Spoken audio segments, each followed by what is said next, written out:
Fala pessoal, tudo bem? A gente vai falar hoje sobre esse lindo livro, O Menino do Pijama Listrado, do John Boyne. Ele é irlandês, romancista. Esse livro foi escrito em apenas 2 dias e meio, mas é fantástico. Sobre o que fala a obra? Ela fala sobre o Holocausto, mas sobre a ótica de um garotinho de 9 anos, mas um garotinho nazista. Até então, a gente conhece bastante obras da Anne Frank, da Caixa de Hannah, que são garotinhas judias, mas nesse caso é ficção. Esse Bruno não existiu, porém é nazista, é o outro lado da história. Ele não tem noção do que acontece, não tem noção do que seja o Holocausto, não sabe que está acontecendo a guerra. Então você vê tudo de uma forma super ingênua. E começa, eles estão em Berlim, aí ele vai se mudar com a família para uma casa ao lado de um campo de concentração. Ele não tem noção do que é um campo de concentração. Então eles chegam na casa e já não gosta de nada. A casa é pequena, não tem amigo, não tem vizinhos, não tem outras crianças. Então, só ele, a irmã, o pai e a mãe. Então, ele fica irritado, não gosta, enfim, como qualquer outra criança. Um belo dia, ele decide andar por aí. Ele acaba conhecendo um garotinho que fica do outro lado da cerca, um garotinho judeu, e eles acabam todas as tardes se encontrando. Então, acaba a aula particular lá do Bruno, ele vai encontrar com esse amigo. E nessas conversas com esse amigo, a gente vai percebendo a ingenuidade dos dois. Começa a perceber, os dois foram tirados de casa, os dois não gostam de onde estão, do que esteja acontecendo, por- e os dois estão em situações diferentes. O Bruno acaba achando que do outro lado é melhor, porque ele pensa, não, lá tem mais gente, todo mundo junto, tem mais criança, que sou só eu. Lá eles vivem de pijama, super confortável na cabeça do Bruno, né? E aqui não, do lado de cá não. Lá deve ter famílias felizes e reunidas, e aqui só tá a minha família. E aí ele tem uma visão completamente diferente do que seja do outro lado da cerca. Você acaba percebendo que aonde é esse campo de concentração, na verdade, é Auschwitz, porque fica na Polônia, e pela descrição, pelas características que o narrador vai colocando, se percebe que é ali mesmo. Então, lá é muito grande, é o maior campo de concentração que já existiu.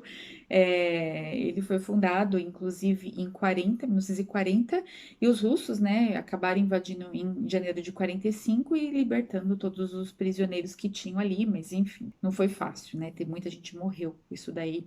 E foi uma parte muito triste, né, da nossa história mundial. A história da família do Bruno passa assim, bem superficial. A mãe é meio fútil, uma mulher de um comandante nazista, o pai trabalha muito, vive ali com muitos soldados indo ali visitá-lo e tal, mas são sempre assuntos que ele nunca escuta, não pode participar, então não sabe o que acontece. A irmã tem lá seus 12 anos, então no começo brinca de boneca, depois vai mostrando a transição dela, e aí no final ela já tá, por exemplo, arranca todas as bonecas, encaixota, tá gostando já de rapazes.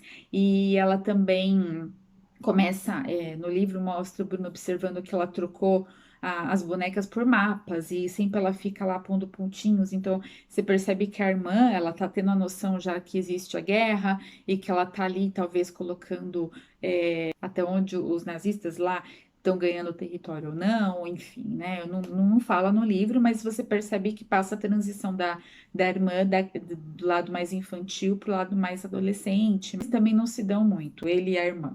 Mostra também o vô e a avó paternos. Então, a avó, a mãe desse comandante, né, a avó do Bruno, ela é contra. Ela é uma artista, ela é contra, ela corta relações com o filho. Ela renega, ela não, eu tenho até vergonha disso, de você, do que você se tornou. O pai não, o pai tem orgulho. O meu filho está ajudando a nação alemã a recuperar a vergonha, né, do que aconteceu lá depois da Primeira Guerra.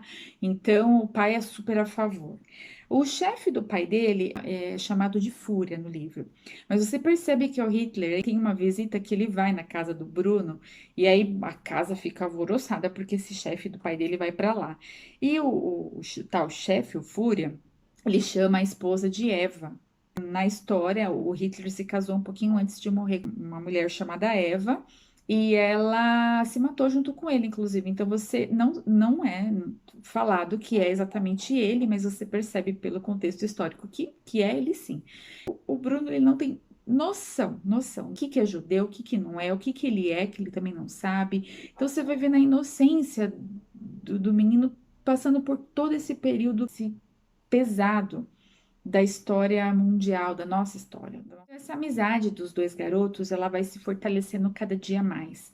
É bonita de ver, eles têm inclusive a mesma idade, eles nasceram inclusive no mesmo dia. O autor colocou os dois sendo como iguais mesmo, sabe? Até na data de nascimento. O Bruno, ele tem piolho e ele tem que raspar a cabeça. E aí eles ficam brincando que eles estão parecidos agora, porque um é careca, só que o Bruno é mais rechonchudinho, né? Porque nutrido e o outro não. O outro é magrelo, desnutrido por conta da situação. Chega uma época em que a família do Bruno vai voltar para Berlim. Então eles marcam como despedida do Bruno ir para o lado de dentro da cerca, eles acham uma fresta lá, e aí eles falam: bom, então nesse dia eu vou conhecer o outro lado. E o garotinho, o judeu, ele tá triste, porque, meu pai sumiu, não sei onde tá, então quando você vier, você me ajuda a procurar meu pai. Aí nessa, eles combinam, né, chega o grande dia da despedida, que o Bruno vai passar pro lado de lá para conhecer como que é. E aí eu fico com quem não leu o livro e quem não assistiu ao filme por aqui, porque a gente vai falar agora de um final surpreendente, emocionante, mas necessário para fazer a gente refletir um pouquinho. Bom, agora para quem já viu o filme e leu o livro, a gente vai conversar um pouquinho. E a intenção foi chocar, eu imagino. Então ele vai pro lado da cerca e assim, ele começa a se assustar. Cadê tudo aquilo que eu imaginei? Não tem. Aí eles ficam procurando o pai do menino, mas não sabem como, e o Bruno só observando. Chega uma hora que o Bruno fala: não, tô com medo, quero voltar, não quero mais ficar aqui. Mas ele fica pelo amigo: não, vamos procurar o seu pai. Acaba que ele vai sendo conduzido de alguma forma a uma área em que está acontecendo a marcha da morte, né? Eles não têm noção disso, mas é a marcha que vai para dentro lá da câmara de gás. Então eles não sabem o que se passa, mas o menino fala para ele: não, sempre que acontece isso, ninguém mais volta, não sei para onde vão, mas fica quieto porque é perigoso se você abrir a boca. Enfim, entram lá na cama e a parte mais triste e dolorosa, né, que poucas as vezes que eles se tocam, né, e aí é bem marcante a hora em que um pega na mão do outro, mas não solta nunca mais, porque eles acabam morrendo lá dentro. Então, assim, é não tem explicação, né, para esse horror. Mas existiu, ele aconteceu com muita gente mesmo. Então, mostrar pra gente o quanto a inocência de uma criança não vê essa diferença, né? Todos somos iguais, né? E é isso que eu acho que ele tentou mostrar. Tanto que depois que o pai se dá conta, né? Depois que o Bruno some, o pai se dá conta do que aconteceu com ele perde o sentido de viver, né? É um carrasco daquele, né? Mas ele perde o sentido de viver. Imagina que ele teve a noção do que é uma perda, né? Tantas famílias perderam, mas ele perdeu também.